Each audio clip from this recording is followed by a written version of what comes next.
For Chorus Collective and NYU Stern School of Business Berkeley Center for Entrepreneurship, I'm Leon Lee. And I'm Antonio Di Meglio. This is Capital Calling, where founders step into the spotlight to face real investors, real feedback, and a real opportunity for investment. Now, let's meet our founder. Joining the call today are Samira, Sala, and Rukaiah Edhah of Masira, a platform where last season doesn't mean last chance.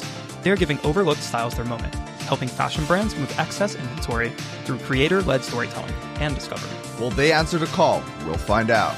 But first, let's meet the investors. Samira and Rukaiah, capital is calling. Do you have what it takes to give fashion a second life?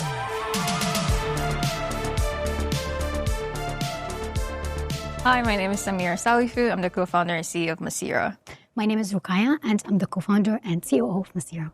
Hi, I'm Michelle. I'm an investor at Draper Associates. We're a generalist investor. We love to invest in frontier tech, anywhere from pre-seed to Series A, but we love to stay at the seed stage.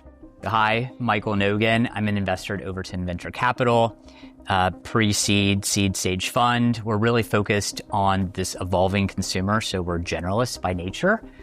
For us, it's really about the founders and being opportunistic. Hi, I'm V. Langer. I'm a venture partner at Pioneer Fund.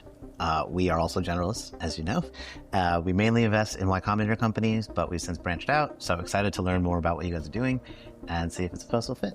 When I was a little girl, my mom would drive me to the beach and I get so excited to play in the water, which is as black as oil, and even climb the piles of clothes due to the overproduction of the fashion industry, which are washed ashore. I was born and raised in Ghana. As many of you may not know, Ghana is the first destination of excess inventory, receiving 2.5 to 5 million pieces of clothing every week. And overall, the fashion industry dumps 50 billion tons of waste clothing across the globe. That's why Masira was born. Masira connects fashion brands, creators, and shoppers in one platform to give excess inventory a second life. Brands list excess inventory, creators style them to promote to your audience to sell inventory that would have been dumped, and shoppers get access to quality fashion for less. And we're super excited to announce that we'll be launching in November 2025, and we're looking to raise a pre-seed round of $300,000 to fuel our growth.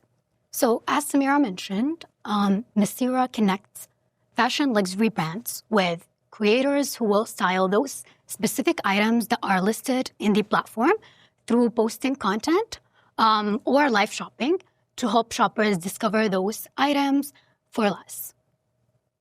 We have over 1,000 products from brands such as Dolce & Gabbana, Chanel, Gucci, and many more. We've also implemented AI personalization feature, meaning that the items listed at the top will be different from each shopper to shopper to personalize it based on their behavior, size, and many other factors.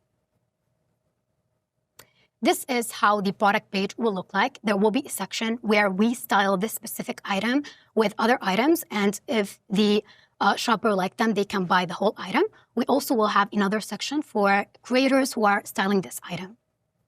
This is the creator page. We will be spotlighting 4 creators every week to make it a bit competitive, and this is the feed. So we will have 2 views, a regular TikTok scroll style view and a grid view style. Now, here are 2 things to mention. So we also implemented the AI personalization for the videos. So the videos that each shopper will see, it's based on their behavior.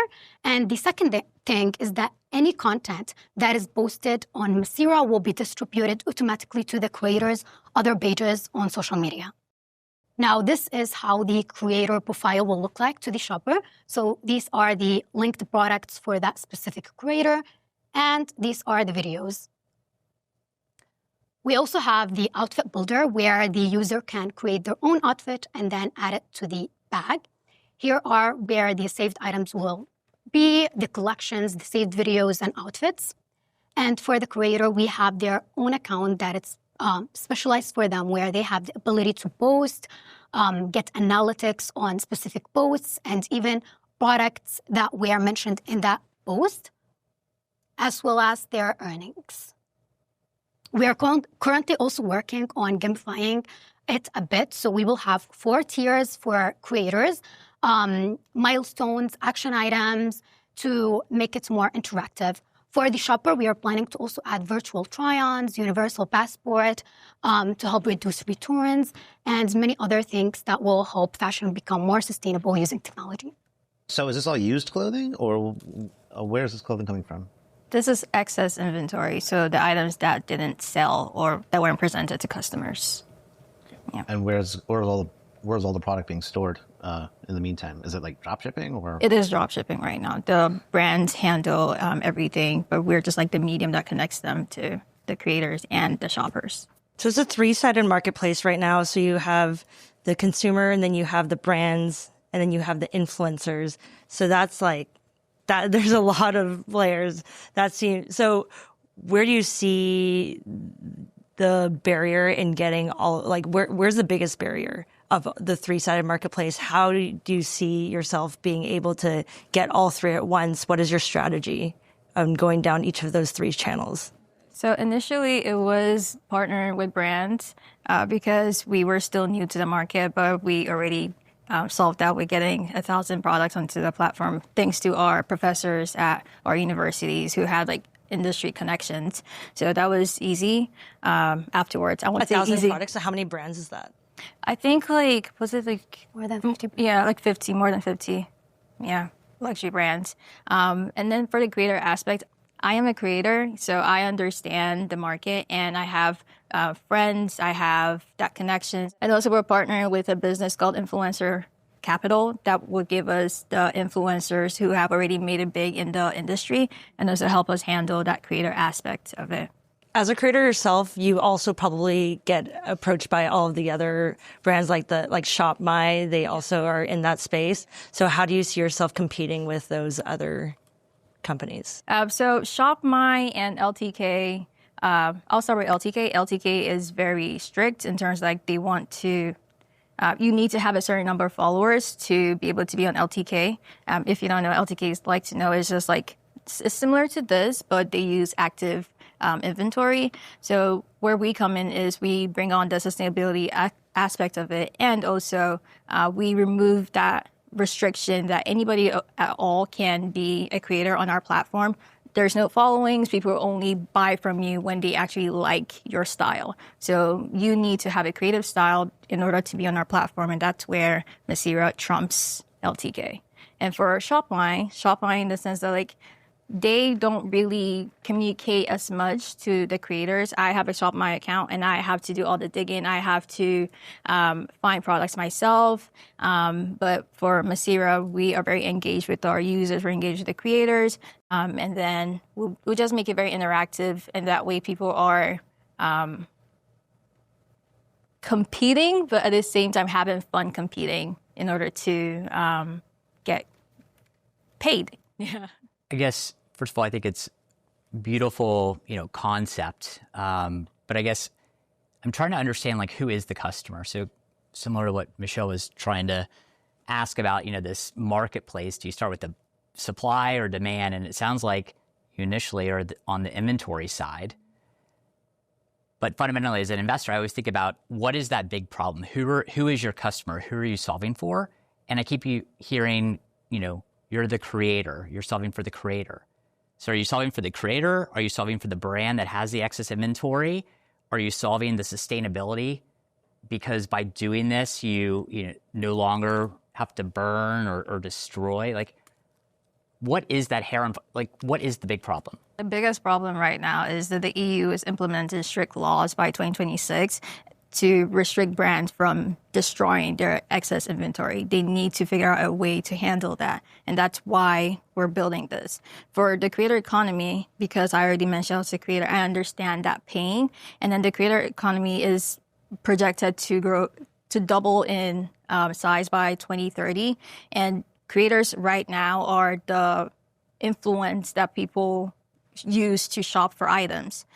For shoppers as well, 70% of shoppers already purchase from resale or outlets right now. So that's like the market we're tapping into. If I'm buying, let's say I'm a consumer, not a creator or person, I go to your site and I see a blouse or a shirt or whatever, and then I can buy it, obviously, I imagine so. But where where does the creator fall into that pipeline? Like, are they getting are they getting samples of the clothing to then style from the drop shipping or from the company? Like, what's going on here? Okay, so for the creators, they actually need to buy the clothes themselves. However, in the beginning, we are planning to maybe send samples or something like that just to get the creators into the platform. But later on, they need to buy the items and style it.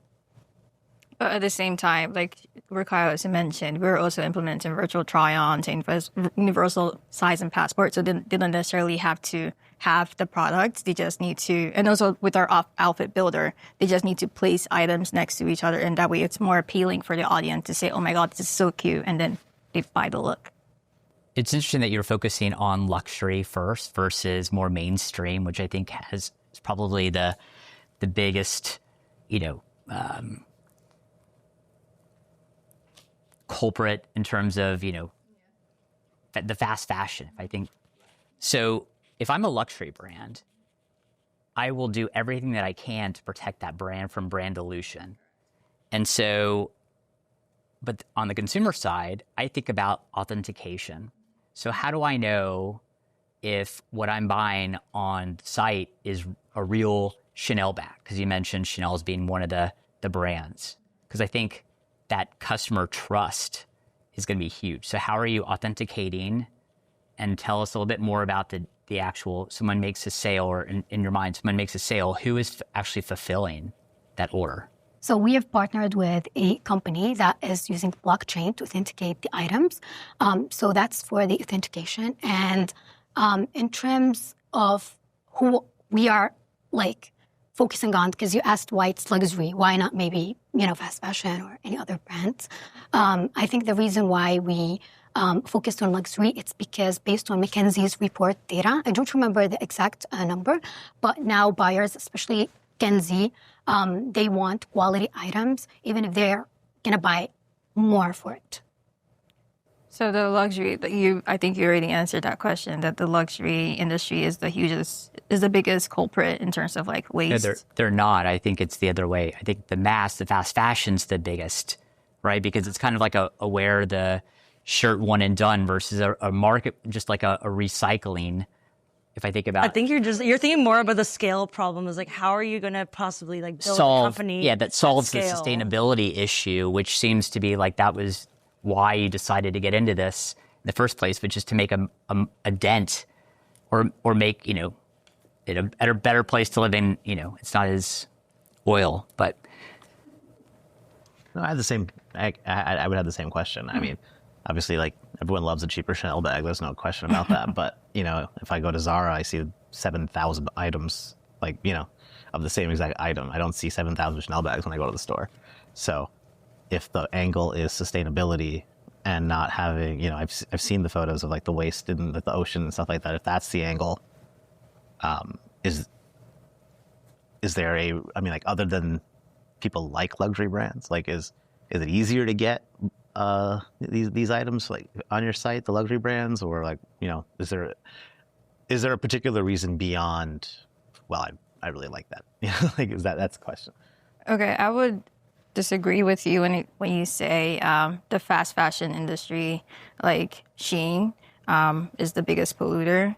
I would say it's the luxury industry, because Shein has actually nailed their supply chain because it's ready to wear. They make on order, so they don't necessarily have so much excess. It's the luxury industry that has a lot of excess because they just mass produce. They don't really care about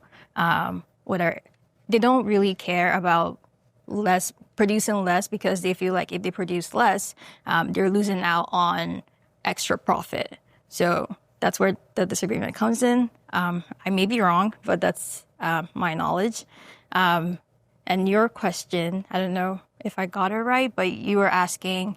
No, it's in the same vein. Okay. Yeah. Okay. I think we're thinking more if we're going at scale, and your company is trying to grow at scale. Luxury brands you're going to hit somewhat of a ceiling with just servicing luxury brands. And do you think about that? Where do you go after luxury brands? And when you're thinking about sustainability after that, Zara, the reality is Zara does throw away a lot of clothes, and Gap does throw away a lot of clothes. Like, how do you think about that? So we are targeting luxury right now, but then we will scale to mid to contemporary brands. Another reason we're targeting luxury right now is luxury is like the big dogs. So if the big dogs are have found a way to control their excess inventory, excess inventory without diluting their brand value, the others will follow suit because luxury handles the entire fashion space. Going back to the big, always knowing who your customer is and trying to answer the question. So you've answered about the recycling piece, right? The re-commerce. But for the luxury brands, what are you solving for them? Because is it now they have, so they can actually, get rid of their excess inventory and still make some margin? Like, what is the value proposition to the luxury brand? And then how do you convince a luxury brand to sell you the product, that you become like an authorized distributor of Chanel and be able to protect? Because, if you're a real marketplace, you're not the one actually making the sale. It's going to be the content creator or whoever it is. How do you know they're not, like, how do you prevent bad actors? I'm just trying to think about what is the biggest risk for this not to work. Okay, so the luxury industry or brands lose $70 to $140 billion in excess inventory. So one of the things is we'll be saving them money, and in fact, even making them more, because they won't necessarily have to destroy anymore. The second thing, like I mentioned earlier, is the EU ban, because it's being implemented in 2026, and they need to find a way right away to handle their excess inventory. So how we protect their value is we are giving them the control. So we are not like, TG Maxx, we don't handle the inventory or do anything like that. They have control over a lot of things, such as like the pricing and so everything will be in an API and they will have the control.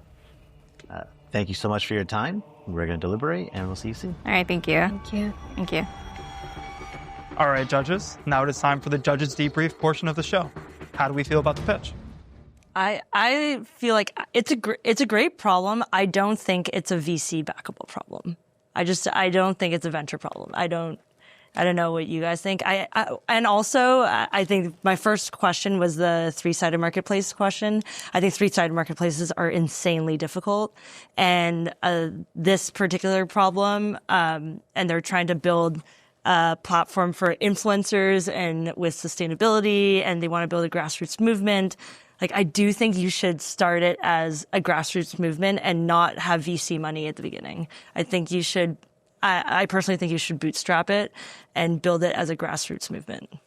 I have a hard time, I agree with you, by the way. I have a hard time trying to identify what the problem is. Like, what are they doing that's different against everything else that's available, right? So how are you different from a Poshmark? How are you different? Like, what is it about your platform that's going to get people there? Like, why would I care?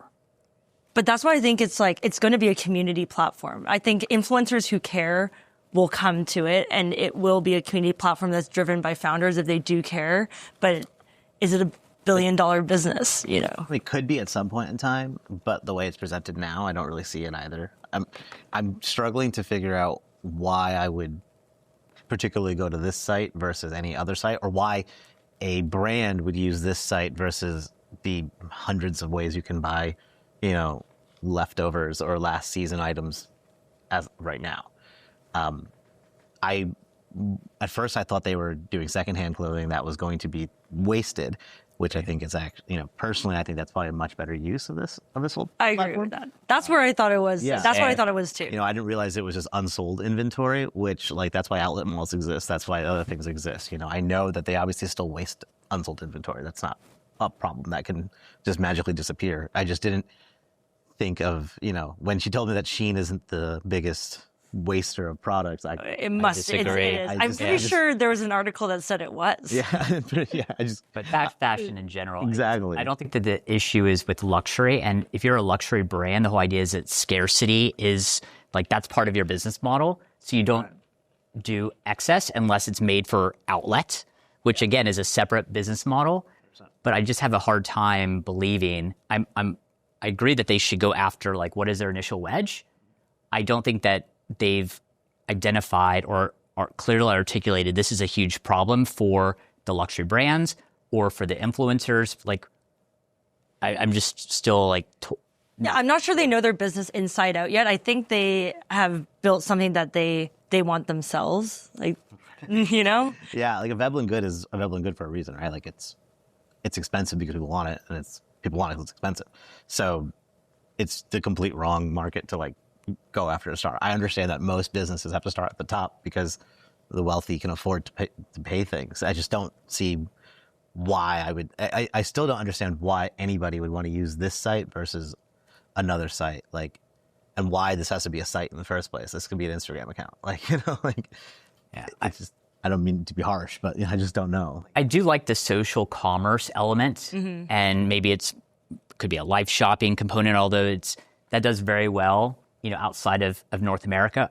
Again, I'm still not convinced that they know that they don't necessarily have the vision of what they're trying to solve for. And I think generally founders should have some sort of North Star or some big thing that they're trying to do. And it just... like one of their 3 customers should be their North Star right now. Correct. And I don't think they agreed on which one it was even right here. But I do think that they could potentially, like you said, build an Instagram page where influencers are posting on there about these items, and they build this like grassroots movement, and out of that a problem emerges where they build a platform out of that. Like there could be something here, and there might be, because they're clearly excited about something, and they are clearly building something that they're excited about, and other people they've talked to are excited about. So there is something here, but I don't think that they know exactly what it is yet. But to your first point, which is this even venture backable? Yeah. I guess the question is, how big of a market is this? And even if it's, this could go into multiple things. Maybe it's furniture, right? Because I think furniture is another huge, area where there's a lot of waste. But I also don't think that everything needs to be venture backable. I think it could be anything. You can have lots of great thing, and our job is to say no. Yeah, exactly. 99% of the time. No, I tell people, I'm like, this is a great business. You should build it on your own, and you should just get contracts and make money off of it, and never raise venture money. And I think it'd be great for you. You're right. I say that all the time. So, Michelle, to kind of piggyback on the point that perhaps a 3-sided marketplace is too much, I'd like to ask you, people are going to try to make marketplace startups, right? And a lot of them have been incredibly successful. Which of those sides, whether it's any of the 3, would you recommend a founder start off with if they were in this position? I think if I were these founders, I don't think I want to answer that question directly, because the way that you win as a marketplace founder is you have incredible expertise on one of those sides. You really understand the North Star of one of those sides. You have huge connectivity on one of those sides. So like maybe you like worked at Chanel and Louis Vuitton and all these, and which I haven't. So I don't know the problem at all. And this problem inside out at Chanel, Louis Vuitton. You know all of the house heads of all of these people, and you could call all of them up and get them immediately on your platform. Then that gives you an edge when you build a marketplace, and that's what makes a marketplace like this work. And that's what makes like a pre-seed founder work when you don't have a product yet, is that the founder has deep industry expertise, deep business expertise, deep connectivity, something like that, where I don't think we saw that here. As someone who's done a marketplace, it's always supply. And like, having expertise in your supply is how they would actually make this work, because they're talking about all these brands that they got, 1,000 items or whatever. And that's wonderful. But, what's the next step? And they're very heavily focused on the influencer side of this. And I think that's probably the least important part of the company at this exact moment, because you have to sell the items. And I think they're viewing it more like the influencers will help sell the items, but the items still to be sold first, right? It's a chicken and egg, and I guess rooster problem, because there's 3 sides to this thing.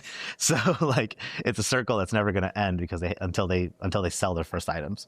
That's why I would still tell them to go to secondhand and make it actually something that's like desirable, because then you actually can say, hey, this influencer is styling this secondhand piece and it looks exciting and people want that. And then that one is the one and it's gone, you know, then maybe you're actually working on sustainability. I truly don't, I mean, I'm not an expert in this sector at all, so I don't know how much waste is being happening. I just know it's a lot. And that's, so. All right, judges, thank you so much for your feedback on Masira. Now sending it to Leon, who is currently on hold with Rukaiah and Samira. Hi, my name is Leon. Welcome to the On-Call Room. I'm here with Samira of Masira. Hi. What a tongue twister. Samira, how did you think you did on the pitch? I could have done better, I would say. Really? What aspects of the pitch you think you could have done better? Yeah, just standing and then the light being on my face. That was a lot. And it was just intense. The environment was intense. I feel like I could have done better. This is actually my first time in this really? setting. So I think it was a good experience, but I can definitely do better next time. Okay. What about the judges' line of questioning? What did you think about their questioning line? I understand the line of questioning because it just needs to understand what we're about, how we can protect brands, how we're going to scale, if we're only going to stick to luxury or we're going to scale up to other brands, and why we're even doing this in the first place. Yeah, if we could follow up on that in terms of one of the hotly contested topics was whether to focus on luxury or fast fashion. You brought up some statistics to back the pursuing the luxury aspect of it. If you could get more detail on that, because fast fashion, it seems like Zara, they're seasonal, they are doing multiple SKUs, multiple brands, thousands of production quantity versus luxury, which is potentially 1 to 2, 1,000 at most, you know? I would disagree. Zara is producing a lot, but the luxury industry is as well. You may think that most of their things are getting sold out, but it's not. One of the items that they produce that don't sell is their clothes. They're usually known for like their bags or their accessories, but not necessarily their clothes. So it's that the clothing aspect that's excess, and that's what we're building for, because we're trying to push that production of luxury. And yes, Zara is a menace when it comes to producing so much. But then there are other fast fashion brands that have actually nailed the supply chain, like Shein. Right. Shein knows how to produce to not have excess. So it's just like we just need to find a balance of how we can help control the excess between the luxury industry and fast fashion, because they both produce excess. I'm curious in terms of how you guys are able to land your foot in the door for some of these big fashion brands. If you could give some more insight how you're able to get in contact or even build a working relationship with those brands. Yeah, absolutely. First of all, I would want to thank my professors. One of my professors worked in the fashion industry for over 20 years. She worked in the luxury space, mid to contemporary brands. So she has that connections. But you having the foot in your door doesn't always land you the deal. So we actually practice a lot. Rukaiah and I practice a lot on how we can persuade them, because our professors actually hyped us up already. So we just need to represent them in a good light. So they actually gave us the foundation, and we just built upon it, and they were able to land a lot of deals and getting product onto our platform. That's amazing. Good mentorship is always key. Exactly. And to close off, you also mentioned you guys are launching the website soon and the platform soon. What are your goals within the first 12 months of launch for Masira?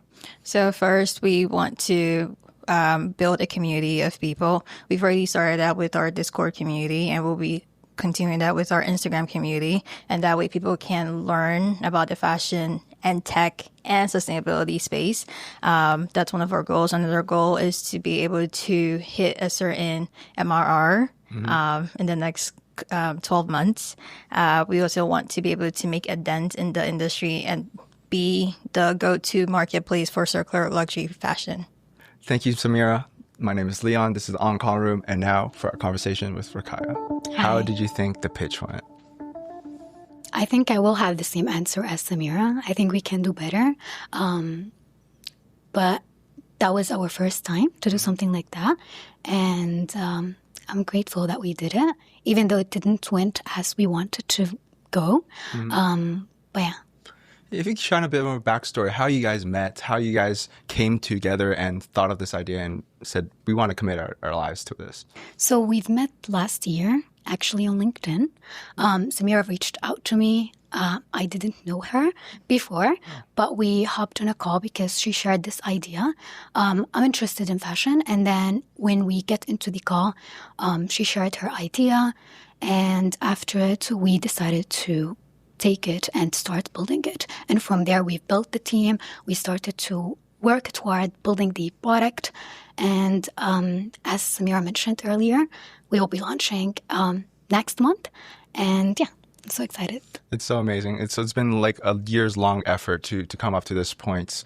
In terms of launch, do you guys have any sort of pilots that you guys are looking to or looking for as a goal for launch for you guys? So we actually have creators on our waitlist, shoppers on our waitlist. So we will, get in touch with those people that we already have. And then, as Samira mentioned, we will be building our community. For the Discord, it will be a community dedicated for creators. And then for Instagram, it will be for shoppers as well as our newsletter. Yeah. One of the judges, Michelle, asked a question having that your company is targeting the three-sided marketplace, so brands, creators, and customers. What takes priority in your goals of developing out Masira? Is there a certain aspect where I want to focus more on the brands or creators, for example? Yeah, so our focus was definitely on the brands because, we need the supply first. And then for the creators, we've been building our waitlist for them. But yeah, our focus was initially on the brands. And since we've sold that, we shifted now the focus to the creators and the shoppers. Okay, Rukaiah. How do you think you'll be able to capture the attentions of these luxury brands to be agreed to be on your platform? So as Samira mentioned, we've already was able to get those luxury brands to the platform because of the help of our professors.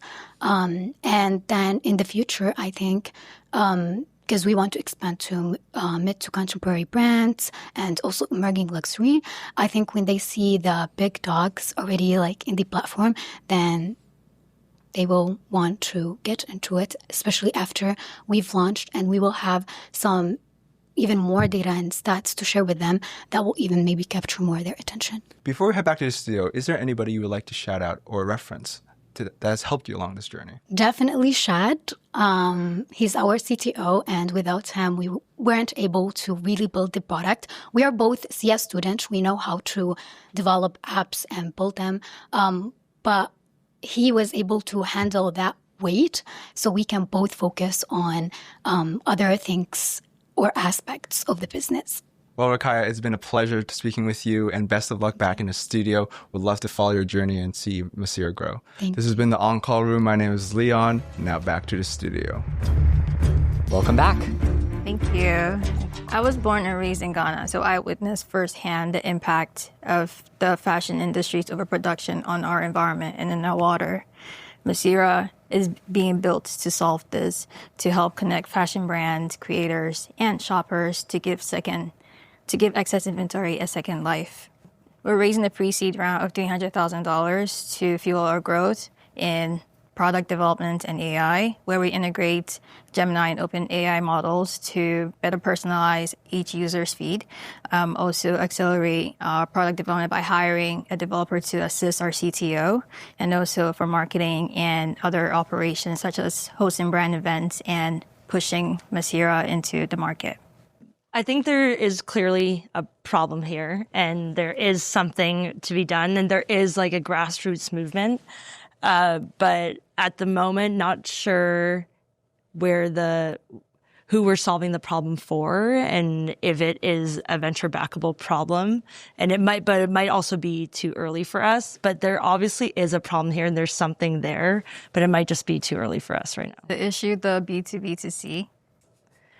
I think it's that we're not sure who you're solving the problem for, and if you know that customer deeply well enough and are truly ingrained with that customer yet? So we are solving for brands. Brands are our target right now because, like we mentioned, they have so much excess that they burn, and it affects the environment. It also affects their pockets as well. So they are our main focus. The creator aspect is being added on to push the idea of making sustainable fashion the norm, because influencers now have a grasp of the market. People are actually influenced by what they see on their phones based on what people are wearing, not just because it's listed in the marketplace. And the shoppers, like we said before, they want sustainable choices, options, and that's what we're giving to them. That's why we're bridging the brands and the creators and the shoppers. Yeah. And as we mentioned earlier, the shoppers' behavior is shifting based on McKinsey's Fashion 2025 report. So as Samira mentioned earlier, 70% already shop from off-price and outlets. So great job.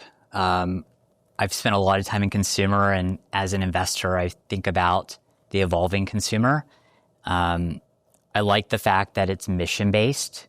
So you have something that there's a reason why you're building something, what that something is.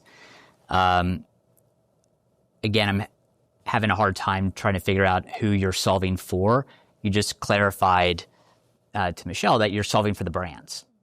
And having spent time at brands, I don't know if that's a hair on fire problem that you're solving for.